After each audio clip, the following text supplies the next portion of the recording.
Bonjour, aujourd'hui nous allons parler de Notre-Dame de la Concepción Aparecida, la sainte la plus populaire d'Amérique latine. La découverte imprévisible de la statue de Notre-Dame de la Concepción, teintée par la boue au fond d'une rivière, allait transformer la foi de millions de personnes.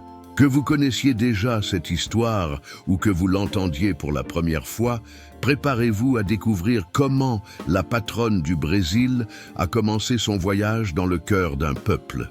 N'oubliez pas d'aimer, de commenter et de vous abonner à la chaîne pour suivre d'autres histoires émouvantes de l'Église catholique. Le Brésil de 1717 était une colonie portugaise, marquée par une économie basée sur l'agriculture, l'exploitation minière et l'utilisation massive du travail esclave. L'intérieur du pays, y compris la région de la vallée du Paraíba, était un cadre de vie rurale, avec de petits villages et des fermes dispersées le long des rivières qui servaient de principales voies de transport. À cette époque, l'Église catholique jouait un rôle central dans la vie des gens. La religion était profondément enracinée dans la culture de la colonie, et les manifestations de foi s'exprimaient à travers des fêtes religieuses, des processions et des dévotions populaires. C'est dans cet environnement que l'histoire de Notre-Dame Aparecida a commencé. La pêche dans la rivière Paraíba do Sul était d'une grande importance pour la subsistance locale, et la rivière était également un point de rencontre pour diverses communautés. La découverte de l'image au milieu des eaux symbolisait un message divin qui s'est rapidement répandu parmi les habitants de la région. Ce contexte social et religieux de l'époque a été fondamental pour la propagation de la dévotion, unissant les gens simples autour d'une foi commune qui apportait réconfort et espoir. L'histoire de Notre-Dame Aparecida commence en octobre de 1717, lorsque le gouverneur de la capitainerie de São Paulo et Minas de Ouro, Dom Pedro de Almeida, connu sous le nom de comte d'Assumar, traversait la vallée du Paraíba. Pour l'accueillir, les habitants du petit village de Guaratinguetá ont organisé une festivité qui comprenait un banquet. Cependant, il y avait un problème. La pêche était rare dans la région. 3 pêcheurs, Domingos Garcia, João Alves et Felipe Pedroso, ont été chargés de tenter de capturer des poissons dans la rivière Paraíba do Sul, malgré les difficultés. Avec leurs filets, ils naviguaient sur la rivière, comptant sur la providence divine. Après plusieurs tentatives infructueuses, un événement inattendu s'est produit. En lançant son filet, João Alves a remonté un objet étrange. C'était le corps d'une petite statue de Notre-Dame de la Concepción, en terre cuite et recouverte de boue. Surpris, les pêcheurs poursuivirent leur tâche et, peu de temps après, ils trouvèrent la tête de la statue, qui s'ajustait parfaitement au corps. Ils y virent un signe de Dieu, mais la plus grande surprise était encore à venir. Après avoir trouvé la statue, les pêcheurs recommencèrent à jeter leurs filets et miraculeusement, les poissons apparurent en abondance. La pêche fut si extraordinaire qu'elle dépassa toutes les attentes, fournissant la nourriture nécessaire pour la délégation et les habitants du village. Les pêcheurs ramenèrent la statue chez eux, et Felipe Pedroso la garda avec lui pendant quelques années.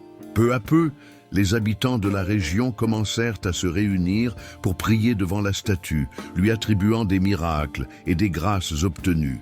Parmi ces miracles, on rapporte des récits de guérison, de protection dans des situations dangereuses et de bénédiction pour des familles en difficulté. La renommée de Notre-Dame Aparecida grandit rapidement, attirant des fidèles d'autres régions. La dévotion fut portée par la simplicité de l'histoire et par le fait que la statue fut découverte par des hommes humbles, symbolisant la présence divine parmi les plus pauvres et les plus démunis. Ce message d'espoir et de proximité avec Dieu conquit le cœur du peuple. La statue resta initialement dans la maison de Felipe Pedroso, mais avec l'augmentation du nombre de dévots, une petite chapelle fut construite sur la colline des Coqueiros, à Guaratinguetá, vers 1745. Là, les fidèles pouvaient la vénérer et demander son intercession. Depuis, la dévotion ne cessa de croître, culminant avec la construction de l'actuelle basilique de Notre-Dame Aparecida, l'un des plus grands centres de pèlerinage au monde. La première apparition de Notre-Dame Aparecida ne se fit donc ni de manière grandiose, ni par des visions surnaturelles, mais à travers une rencontre simple et mystérieuse dans les eaux de la rivière. Ce fut un signe qui éveilla la foi d'un peuple et consacra la statue comme symbole d'espoir et de protection pour le Brésil. Au fil des ans, la dévotion envers la statue de Notre-Dame Aparecida s'enracina profondément dans la culture religieuse brésilienne. La simplicité de son origine et les miracles qui lui furent attribués attirèrent des foules et chaque visite à la petite chapelle sur la colline des Coqueiros renforçait le lien spirituel entre les fidèles et la Mère de Dieu. Un épisode marquant dans l'histoire de la statue s'est produit en 1788, durant la période coloniale, alors que le régime esclavagiste était encore en vigueur au Brésil. Un esclave nommé Zacharias fut conduit par ses maîtres à la chapelle. Enchaîné, il pria avec ferveur devant la statue, demandant sa libération. Selon les récits, les chaînes qui liaient ses poignets se brisèrent miraculeusement, laissant tous les présents profondément impressionnés. Cet épisode symbolisa la puissance de l'intercession de Notre-Dame auprès des plus humbles et des souffrants, renforçant son identification avec les opprimés. Un autre moment important eut lieu en 1822, lorsque Dom Pedro Ier, à la veille de proclamer l'indépendance du Brésil, passa dans la région et visita la chapelle de Notre-Dame Aparecida.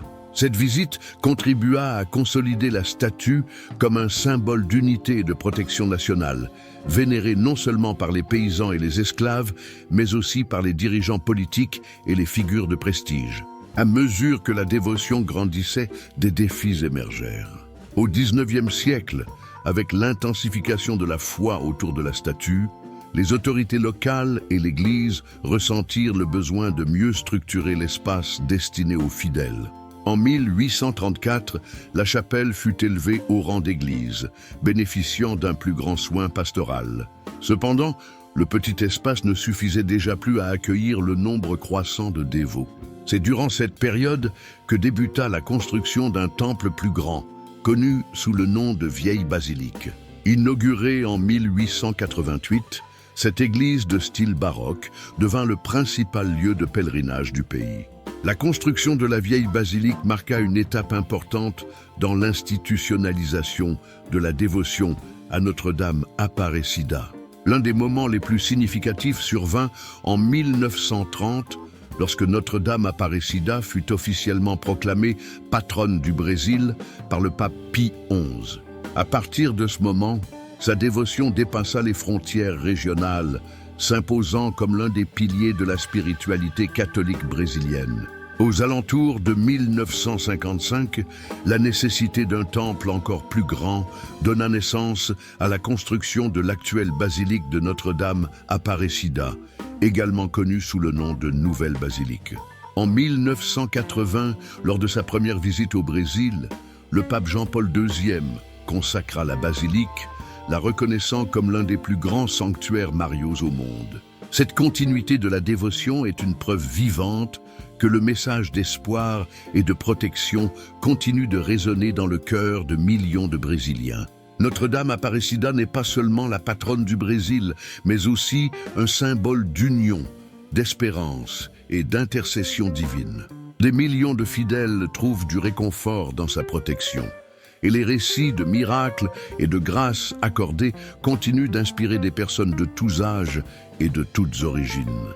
Sa présence se fait sentir dans le cœur de ceux qui l'invoquent avec confiance, en des moments de joie comme de tribulation.